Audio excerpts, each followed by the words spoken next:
Why was the Dalai Lama suddenly linked to Jeffrey Epstein across social media? In 2024, viral posts claimed his name appeared up to 169 times in Epstein court documents. It sounded damning. But independent reviews of the released files show something different. Epstein appeared to seek contact with the Dalai Lama. The references mostly show newsletters, contact lists, and third-party discussions about possible introductions. Not meetings, not financial ties, not personal relationships. Many of the 169 mentions were duplicates. On February 8th, the Dalai Lama's office issued a statement. He never met Epstein and never authorized any contact. So why did the claim spread so fast? Because in modern information warfare, repetition beats verification.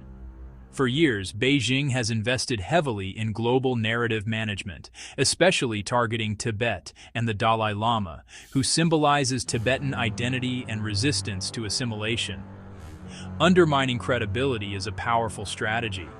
You don't have to prove guilt, you just have to seed doubt. And in the age of algorithms, doubt spreads faster than truth.